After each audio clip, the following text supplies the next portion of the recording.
You're listening to the Integrated Business Planning Podcast, where we share stories of business transformation with your host, Lance Tyler, founder and CEO of ActionKPI. All right. So, Brent, thank you very much for joining the podcast today. Excited to have you on. Maybe just to get started, let's learn a little bit about Brent, what your title is. And I always like to start with, what do you do? What's your kind of morning routine and what you tend to do in a morning, whether it's chaotic or very organized? I am not a morning person.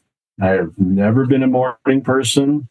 So for me, until I get kind of those first couple cups of coffee in me, I'm a bit of a zombie. Mm-hmm. I know there's lots of people out there that are, hit the day running, but for me, it's all about trying to get in the office a few minutes early to organize myself. But usually it's that second cup of coffee. I have one in the morning before I leave the house, one on the drive in, and usually things are starting to fire about the time I walk through the plus 15 to the office. So, I'm envious of people that can roll out of bed and are just ready to hit the ground. But that's not me. It's funny you say that. I'm somewhat of the same. But I actually wake up to the smell of coffee, and that's I have an alarm. But then when I smell the coffee, it's like, okay, I think I'm ready to get up. And yeah, it's second cup.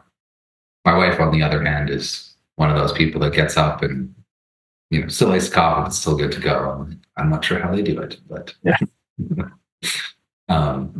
So again, you've had a very interesting journey, I would say, in your current position and at Trans Mountain. So maybe we'll start with, where your career started and some of the adventures you've had, working at Trans Mountain as, finance, VP of finance. Director of finance, not VP. Director of finance. Sorry, director of finance. My mistake. So yeah, I've kind of been with Trans Mountain for about 10 and a half years now. September 2013 is when I started back, and I had been with the company earlier in my career and left to go work for a junior oil and gas company, and then was enticed back in September of 2013, which ended up being about 2-3 months before they filed the application to expand the Trans Mountain pipeline system. So it's the last 10 and a half years I've been right along the journey with the expansion of the pipeline. But yeah, like at the time when I started in 2013, Trans Mountain was a business segment of Kinder Morgan, very large midstream company out of the U.S. As many of your listeners know, through that, the cost for the expansion, it was an objective of the U.S. parent to expand the system and realize the revenues that come from that. But it quickly became apparent that there was going to be some challenges, regulatory, political, you name it, along the way. So we went through an IPO, was a way of raising financing, and then shortly thereafter they started looking at other options, and it resulted in the sale of the company to the government of Canada in 2018. And then so that transaction closed in September, end of August of 2018. And suddenly we're a Crown Corporation.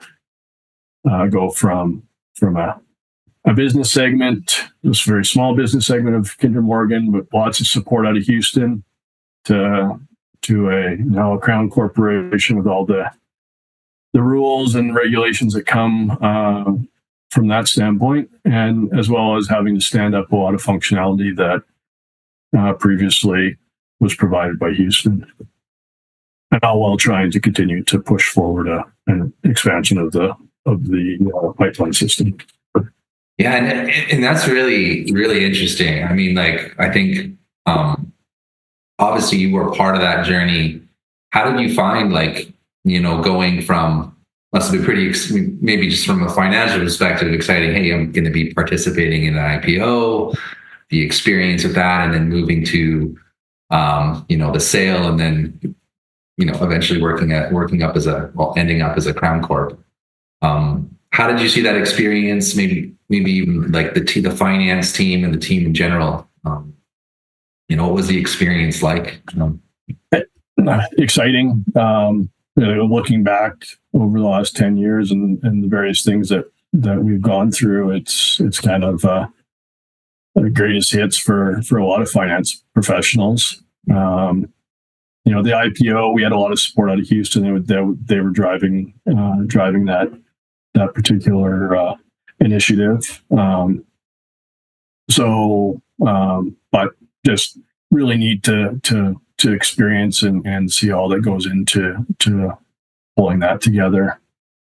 And then so there's lots of excitement when that day came and we're listed, and then it was, I want to say, less than a year later, the rumblings of, okay, we're not going to, we need to figure a way to complete this expansion, or Kinder Morgan was going to walk away from it. Like, it was, the costs were just, were increasing, and I know a lot of it not necessarily under our control. Mm-hmm. So then all of a sudden you're going through a period of uncertainty as to, okay, well, let's go back to being a sleepy little segment of Kinder Morgan.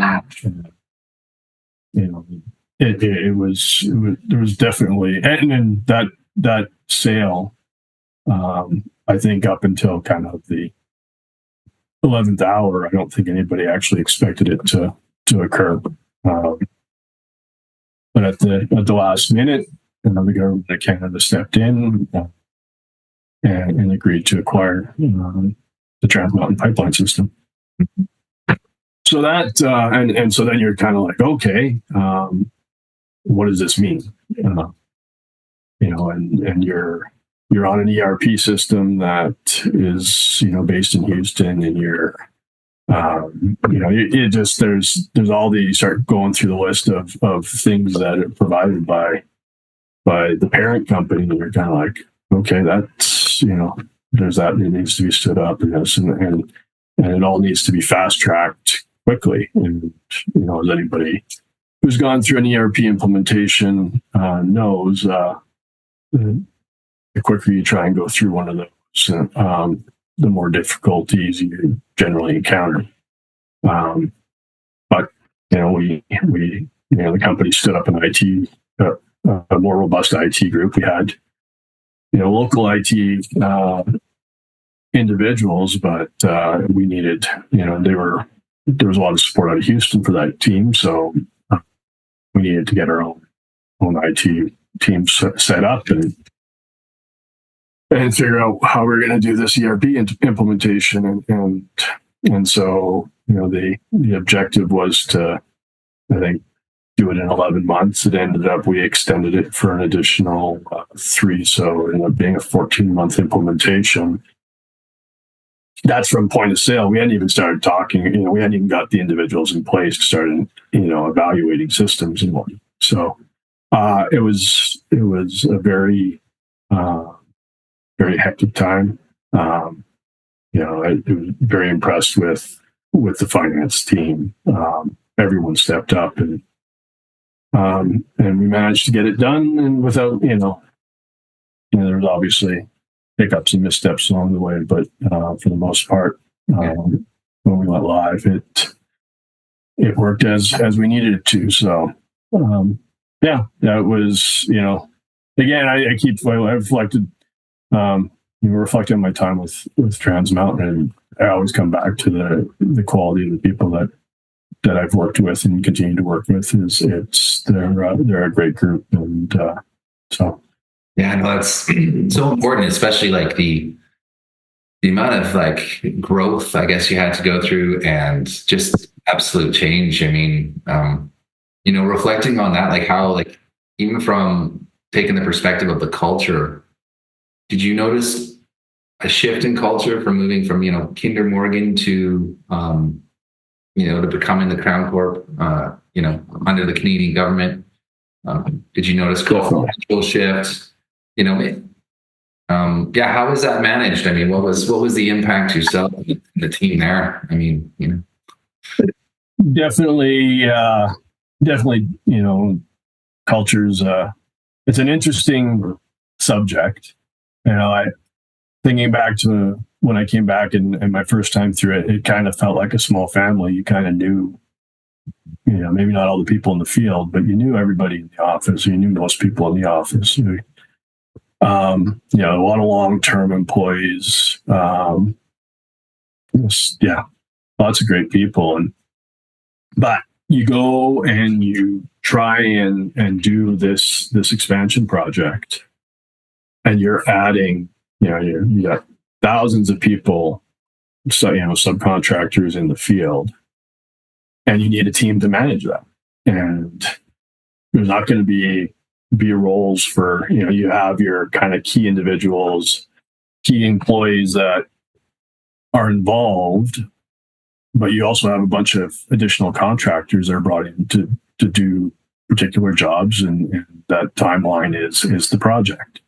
So there's definitely, it definitely went from a group that knew everybody to almost a project team, and with a couple handfuls of key employees that have been seconded to the project, and then the group that's continuing to make the base business continue to run smoothly and efficiently and safely.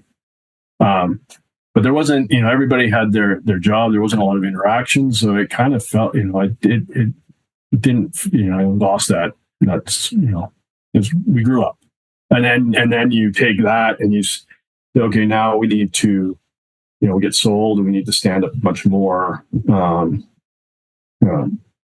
functionality that we didn't exist before. Well, then you're just adding more bodies and they're employees, but it takes time to develop those relationships. And then you go into COVID when no one's in the office and trying to meet people online, and you're trying to develop, business relationships, and, it's kind of, there's definitely stumbles there.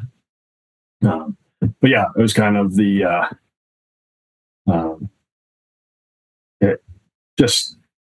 sort of all those events together kind of just led to a different culture now. I wouldn't say we're still, I think in the grand scheme, a small company, but much bigger than it used to be. And but again, it's still lots of great people. Still there's a lot of the long-term employees have stuck around to see the project through. And so, it's kind of just the evolution of the company. Yeah, and I know we talked about this before on just how reporting requirements change, and had a conversation previously about just how those can drive some behavioral changes, but also just the pressures on finance to be able to adapt and kind of, appease new stakeholders, and, especially when there's lots of different, it's not just financial reporting, obviously, there's, a lot on safety, and, so how did you find that kind of moving from, hey, we're reporting to our parent company to the new, different reporting standards. And yeah, again, you kind of take what you did in the past and you say, okay, well, does this meet the needs of your new ownership? And if not, then you just start working with it, and it involves a lot of communication. But you're right. Again, thinking back to the pre-transaction, there was the number of systems that we had in place from an IT perspective just was huge, and they were all kind of patched. It was just kind of, there'd never been a look at. Well, again, it was driven by the U.S. parent, so you used what they had, and so we did take the opportunity when we had to bring on a new ERP system as a standalone company to look at the functionality that was out there within ERP systems and what systems that we were using under the old regime.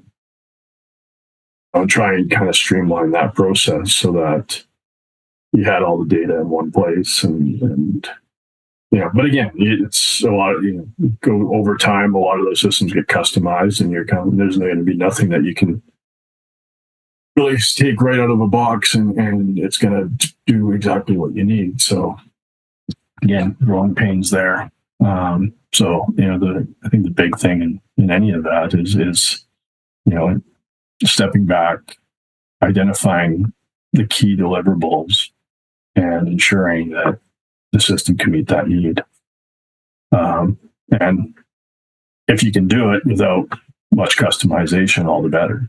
That just adds costs and time. Yeah. But yeah, we went from, again, as a business segment, we didn't prepare our own financial statements. It was all consolidated in Houston. To okay, now we need to prepare our external financial statements, handle the audits. As a Crown Corp, you got multiple auditors because you have Office of the Auditor General also involved. Continue to prepare statements in U.S. GAAP so that we, similar to our peers, but we also had to prepare statements in IFRS so that we meet the requirements of the Crown Corporation. Additional disclosures required as a Crown Corporation, and then also you're subject to access to information requests and things that you wouldn't as a private company normally required to respond to. So, and then also media, obviously with the project. Very much in the national spotlight, international spotlight, and again, a lot of that was handled out of Houston. So you're standing up a team, public affairs specialists to handle side of things, and so yeah, really just like, and when I think about some of that experience and the reporting, it's, I do bring it back. I do bring it back to the team, but I mean, how were you, like, from a reporting, did you have an opportunity to grow your team? What was the focus? Hey, we need to grow our finance team. We need to grow the team to help with the reporting requirements, or were you also looking at ways to improve kind of systems and processes as you went through? Was there, what was the balance there that you were intended to do as you went through this kind of change? A little bit of both. We definitely needed to bring in some in-house expertise on the external reporting side that we didn't necessarily have before. On the budgeting and forecasting side, we've made some changes, and some of that's more recent, more as we anticipate in service in the next month or so. Just bigger system, more costs, understanding variances. So there's been some shifting of responsibilities and bringing individuals more under the finance umbrella for more consistency. But overall, some of the one of the systems that we did retain was our budgeting and forecasting system. Something that people were familiar with, very user friendly. So that allowed us to at least not change everything for everybody. So so that's helped, and the system allows us. It's robust enough and it's flexible enough that changes in reporting that we've had to take on, it was able to handle that without too much difficulty. So, yeah. No, I think that's important. It's probably a good segue into another topic here around just the one around the evolution of finance. And I know we talked about this before, Brent, just on data, right, and the importance of data management skills for obviously senior finance, for finance in general. So I'd love to get your kind of opinion on how you've seen, through your experience, the evolution of finance, or these new data skills that are AI, all these buzzwords that are coming out, right? Yeah. What your opinion is on some of these? Well, I think nowadays any finance professional needs to be savvy with reporting tools, needs to understand their audience, get used to being required to provide information faster, more efficiently, and maybe more broadly. I think just this desire for real-time information just continues to grow. And, even if something isn't necessarily needed, a decision can wait till tomorrow. Well, people want that information, just as expectations. So, you better be able to be nimble enough to meet those needs. So yeah, again, when we went through the exercise of the ERP system and sort of rationalizing of the number of systems we were using, it all kind of you end with a lot of data in one sort of main database, and then you look at, okay, well, now there's opportunities to maximize the utilization and efficient use of it. But you need to make sure you understand how that information is going in, the interconnectivity of the data, so that you can do the proper linking. We've got a couple of individuals on our team, on the finance team, that are maybe more traditional IT roles, but they're the individuals responsible for financial data. So they work closely with IT, but they're more focused on the data system and ensuring that we have a great understanding of the tables in the background and how we can build the reports to get the information out to the end users. So that's, I think, to me, looking back over my career, you kind of went from a period of time where maybe finance and IT weren't, they talked, but they weren't closely linked, to now that you need to be almost joined at day up. And so, again, those relationships take time to build, and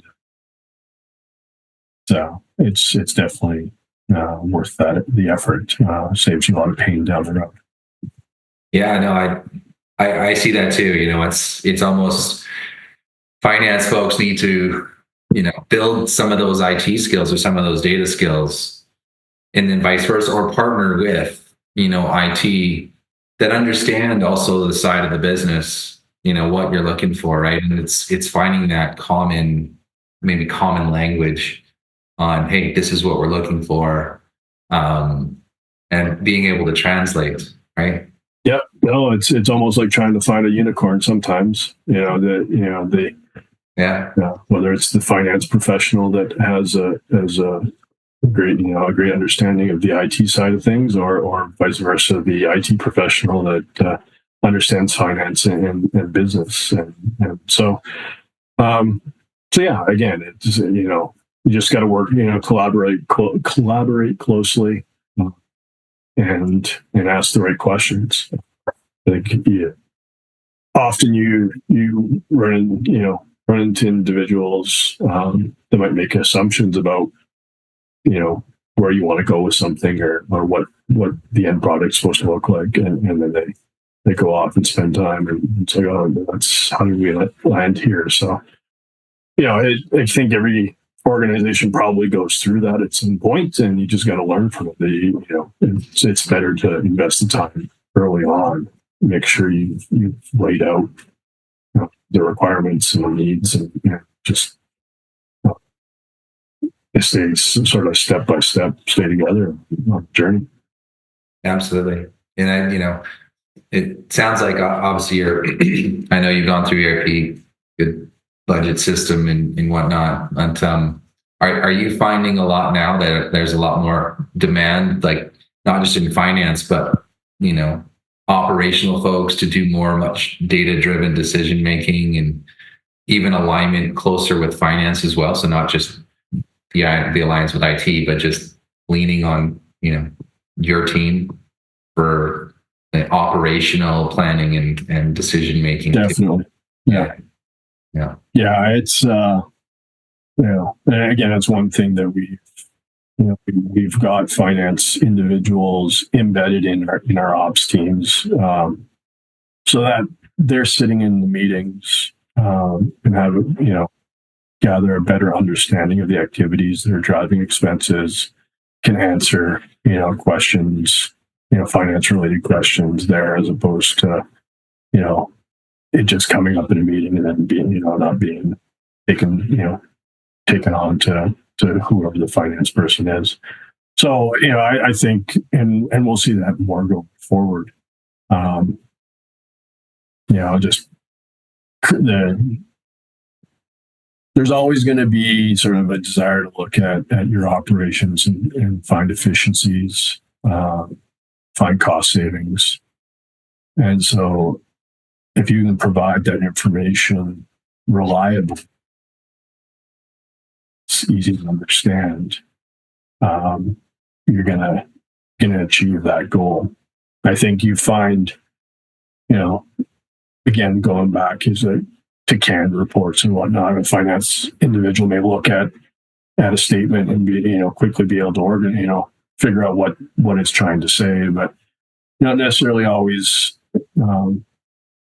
get to that same point with operations people, or it's just not what they've been trained to do. So it's making sure that you're presenting the information in an easy way to digest, understand, and to answer questions and make decisions. So it's interesting. Obviously your point, just having someone finance embedded in operations. I think common thing you see in where at least we see successful companies is that it is that kind of finance business partner model that that really helps create that relationship between operations and finance, and being able to help each other out, right, around decisions. Hey, operations, am I making the right decision? What's the financial impact? And just having that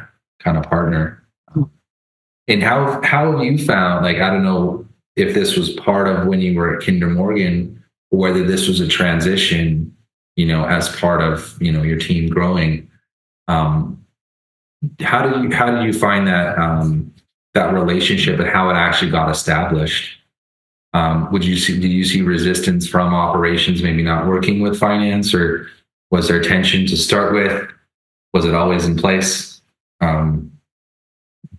We've always, at least in my time with the company, we've had individuals, budget analysts that sat with the various operations groups, but they reported directly to the operations supervisors. They weren't under the finance umbrella. So finance had a dotted line connection to these individuals. They met monthly, weekly, or whatever the cadence was. And so you were getting fed information, but it wasn't, there was different approaches taken by those individuals. There wasn't the guidance from finance because there wasn't that direct line sort of responsibility.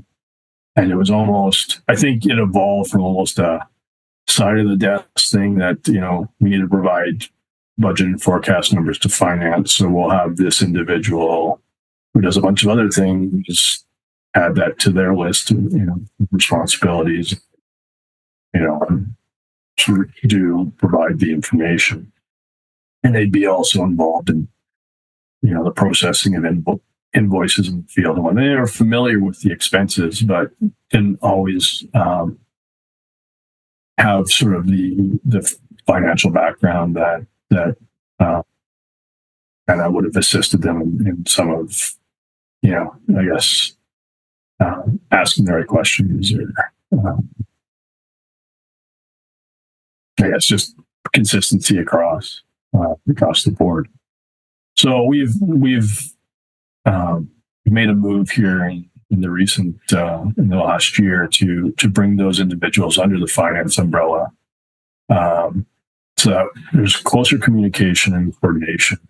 They still are, embedded with those ops groups and still, supporting, but their focus is more on the finance side, the budgeting, forecasting, processing of invoices, and ensuring that, as we move forward, we're treating expenses the same way. We're sending the message out to the field in this, with a consistent, in a consistent manner, and just kind of helping us tighten up all our budgeting and forecasting processes. So I think it's early days, but thus far I'm seeing positive results, and I think there's still, the field people are still getting the support that they need, and hopefully we can continue to on that. And so, yeah, it's interesting. I know it's like you say, it sounds like it's early days on that front, but probably some efficiencies to be had, and maybe some new standardizing some of these processes that maybe were done individually. Kind of bringing that under finance will probably help. So I'm sure there's probably objectives from your perspective on what some of the efficiencies you're trying to create. Definitely. Based off that. Yeah. Yeah, definitely. I think, again, when you have individuals who are like, okay, I need to come up with a way to forecast or budget and expense, and there's different ways to approach different expenses, and then you sit down, you aggregate all that information from the field, and you're sitting down with the COO and reviewing the information. It's like, well, how did this number come to be? And you like, oh, we use this are the assumptions we made, and then same sort of expense category, different region, and like, oh, well, we looked at it through this lens, or you can just see the what the heck is going on. So everyone speaks in the meeting and goes, oh, what? So what? Yeah. How did you calculate this expense? Yeah. It's again, just consistency. Mm-hmm. Finding best practice. There's never one perfect way or one right way. You get to the same or similar number different ways, but it's at least if you're applying it consistently across the company, then you just poke at the assumptions made and not necessarily at the process. And, okay, well, you assumed X, well, defend it. And if you can't, then you change it. But then it's a pretty much easier way to change it across the board, as opposed to, well, okay, we made an assumption for this and an assumption for this, and it's all the same. But now you've got to try and parse that all together. And so ideally we'll get there, and I don't think so sure. Yeah. That is the end goal, just more efficiency, more consistency, make life easier for everyone. No, absolutely.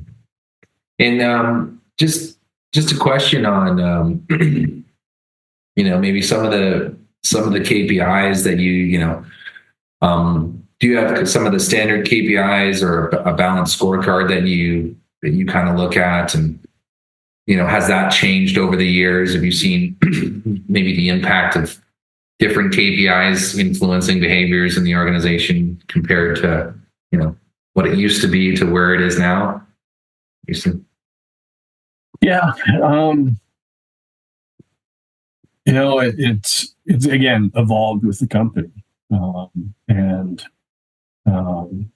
sort of we had certain focuses when we were a segment under Kinder Morgan, and then had to develop our own set of KPIs to manage the business after the sale of the company. But I think the big elephant in the room has always been the project. It's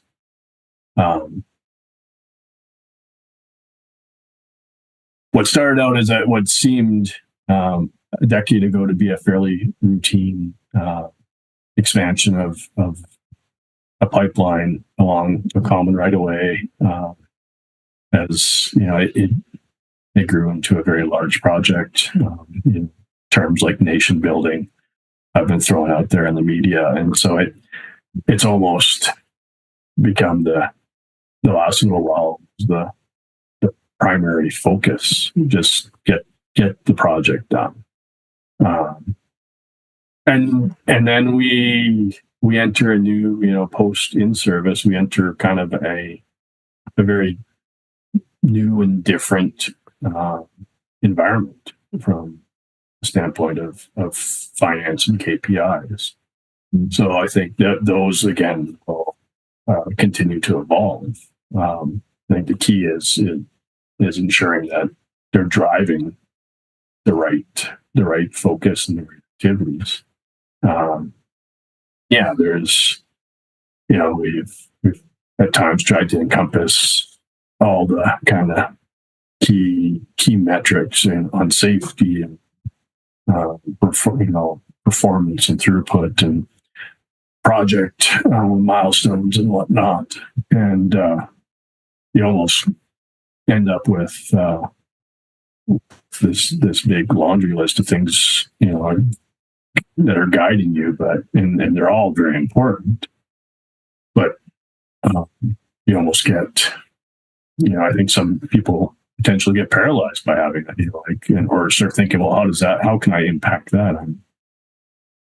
How do I impact safety? I'm just in the office. And it's more just, ensuring that the safety mindset is always is prevalent throughout the organization. So even if it's you're just a junior in the office, it just making sure that you're mindful. And so, I see that KPIs will continue to evolve for the company over the next few years as we kind of figure out, how this new system is going to work. And then, again, the government has stated that they're not going to be the long-term owner of the company. So again, we're looking at some sort of transaction here in the next near term. And again, they might, new owners will bring probably new KPIs, new objectives. And hopefully more for ERP, right? Yeah, yeah. No, it's interesting. You said about safety, and I had another interesting conversation just about that. And you're right. There's one thing that it's the KPI, but then it is what are the day-to-day activities, or how is that actually? How do you change the mindset to ensure safety? And is it through meetings? Is it through talking about things? How do you embed? Because there's the KPI is the one thing. It's the behavior and how you embed it is the other. So, yeah.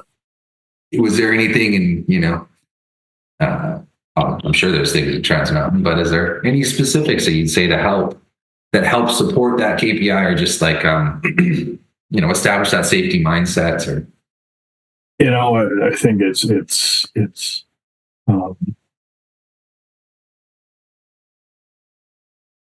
establishing the routine, ensuring that the conversations are had.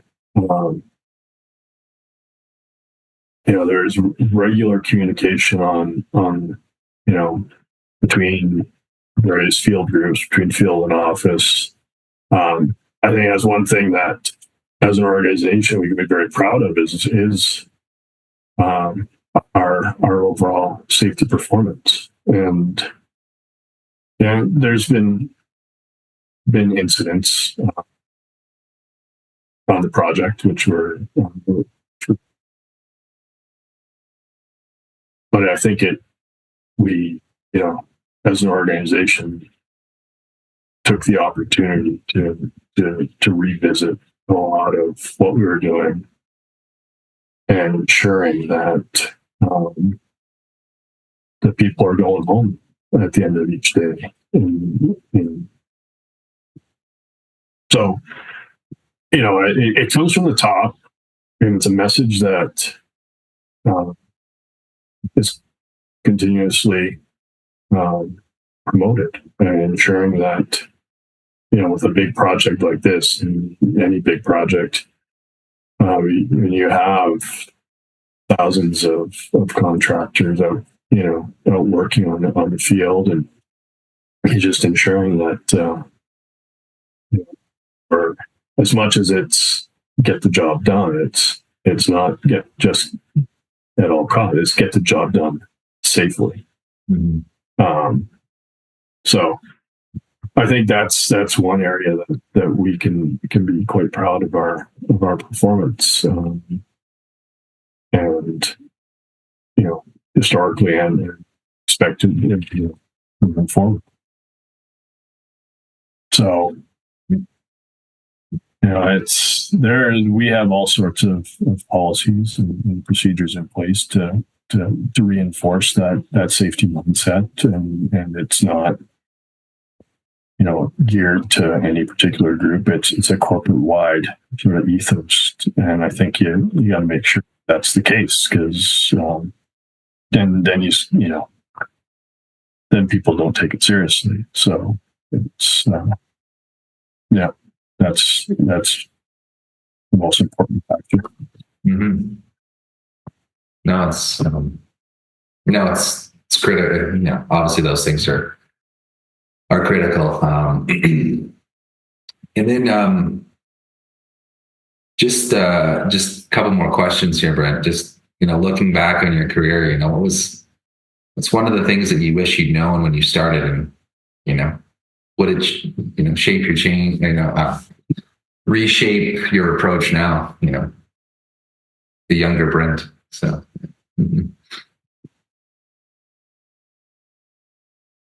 don't be afraid to ask questions. I guess it'd be, probably the main thing if I was to speak to a younger Brent, and one, I've been fortunate the last few years of working with our finance co-op students and summer students, and it's kind of is a bit of a point of pride for me is just, watching the young people coming out of university and technical, competency is there, but it, they need to ask questions, because what you learn in a book isn't going to be what you see in a company. Every company is different. There's no right way to do any one thing. So don't be afraid to ask questions. And I reinforce that with them, and I reinforce that with any young finance professional, is that immerse yourself in the business, get to know the operations, get to know, develop the relationships, and ask questions, because there are no, I like it when, if somebody asks questions, it means they're interested. And I sorts of time for people that are interested in learning. And a lot of senior people in senior positions would agree. Like, yeah, there may be times where deadlines are such that you're like, okay, well, no, now's not the right time. But at the end of the day, being able to pass on that knowledge is a privilege. So, yeah, I think that's kind of the thing looking back on my career, is just I should have asked more questions. And eventually got where I am. Yeah.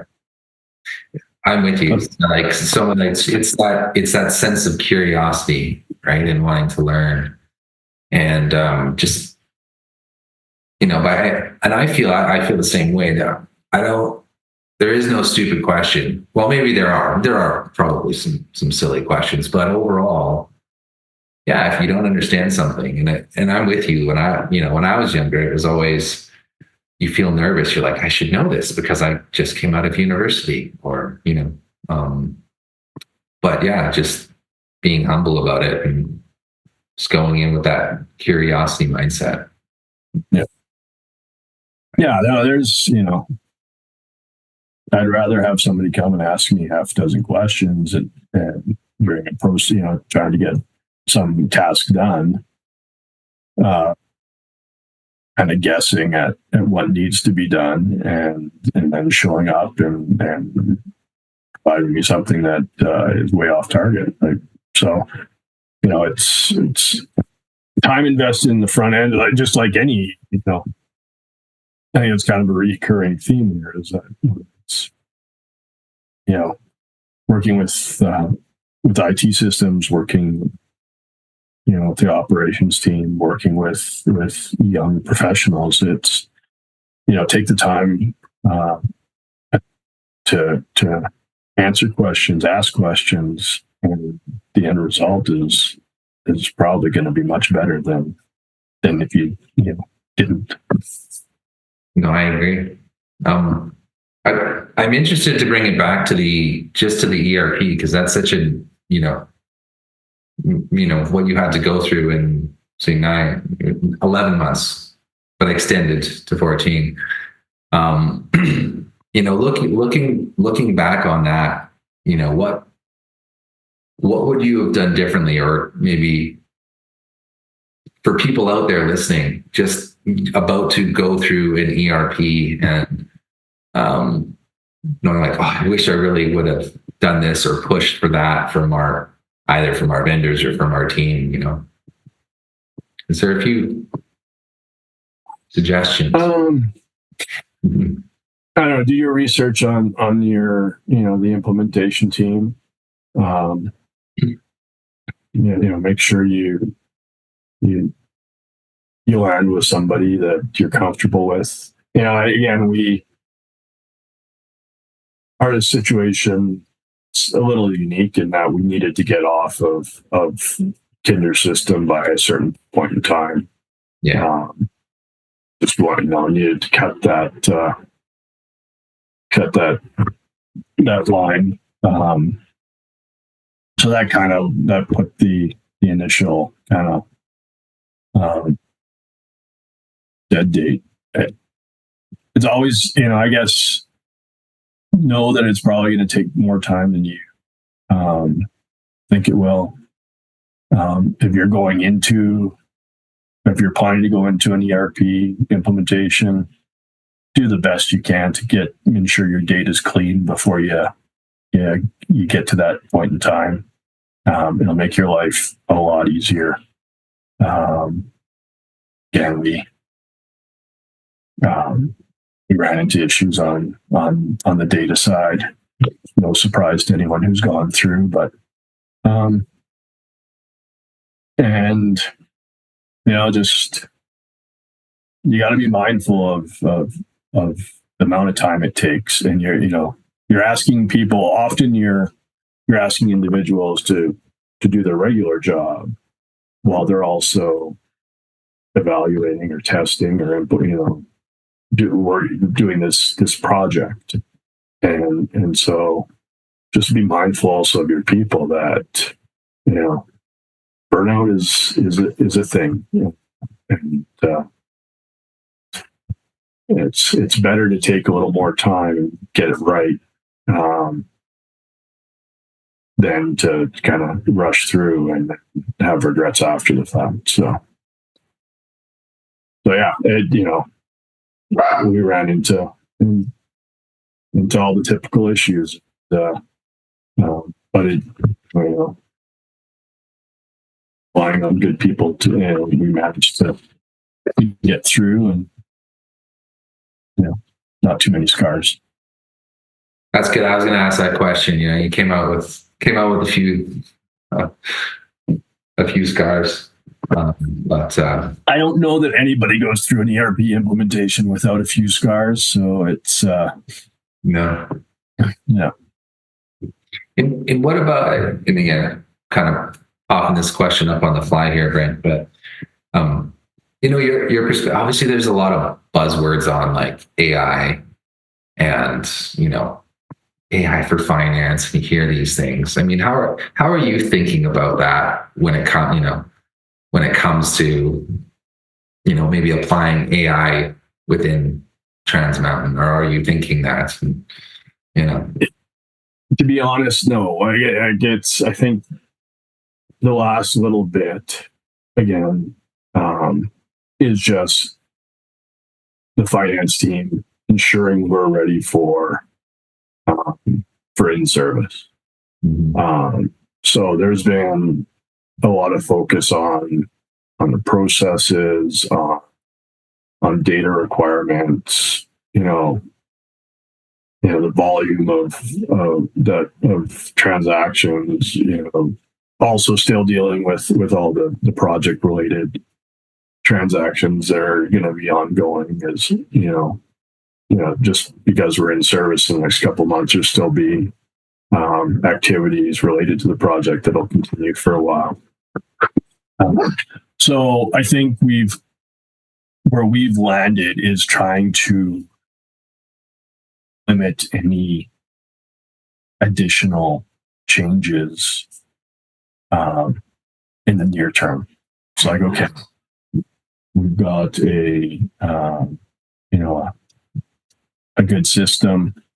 It's we've landed in a place now where we're comfortable with our ERP system.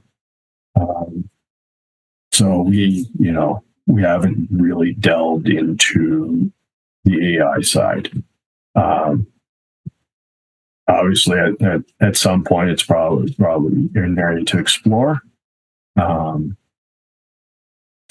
think just from a bandwidths right now that our team has, it's not something that we've dug into.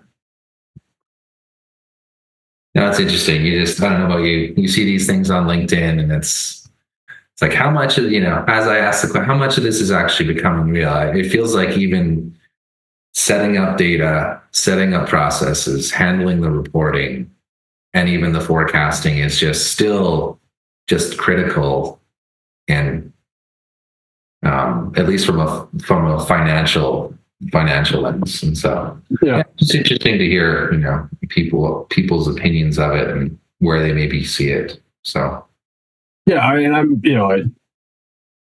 be interesting, ask me that question 5 years down the road, and maybe at that point have a much different, opinion on it. I think at this point in time, where this company's at, kind of just evolving in the operation side, I think that we need to stick with what we know and get a couple of years of experience of operating the new expanded system, and then maybe at that point you're like, if it can provide efficiencies, identify opportunities, then maybe that's an area that a path you go down.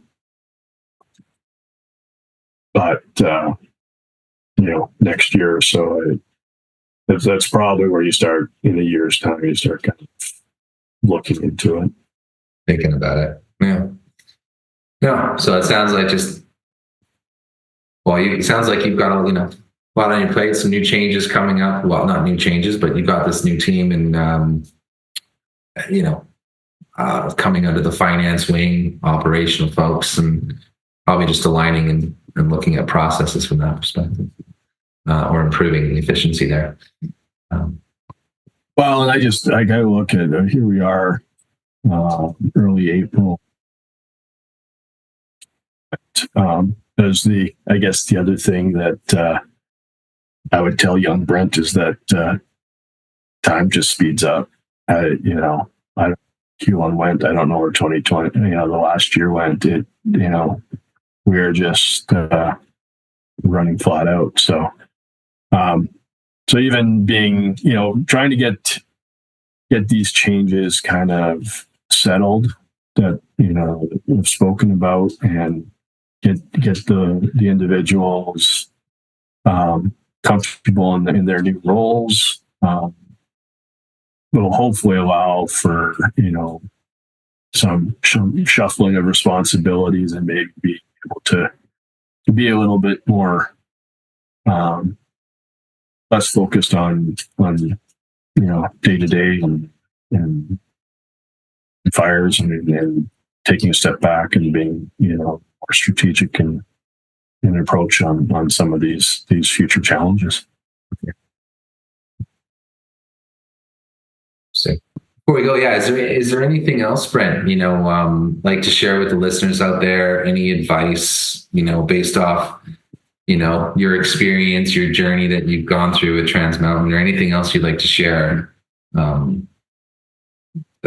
would be of interest. I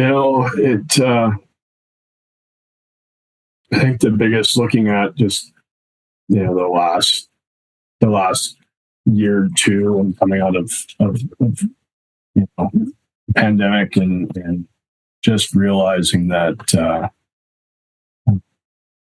just work on developing your team, give them the tools, develop the trust, give them opportunities to grow.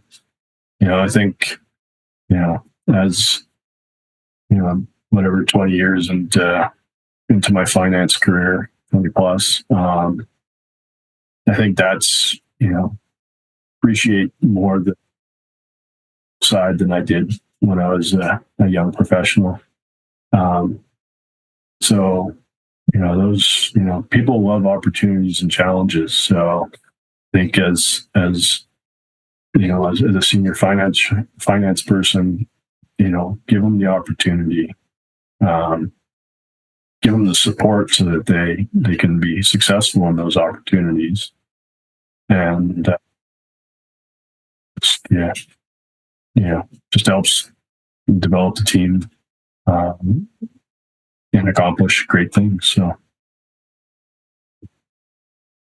no, that's great. And I just want to say again, Brent, thank you so much for joining the podcast. Really appreciate your time. Really enjoyed the conversation. And at that point, I'll say thank you. Lance, it's been a pleasure. It was a great opportunity. I'm glad to be on and part of this. So wish you all the best with this endeavor. Thanks again. Thank you for watching this episode of the Integrated Business Planning Podcast. If you have a transformational story to tell or would like to drop some wisdom or share some insights about your experience or your journey, I'd love to have you on the podcast. So please reach out. Thank you.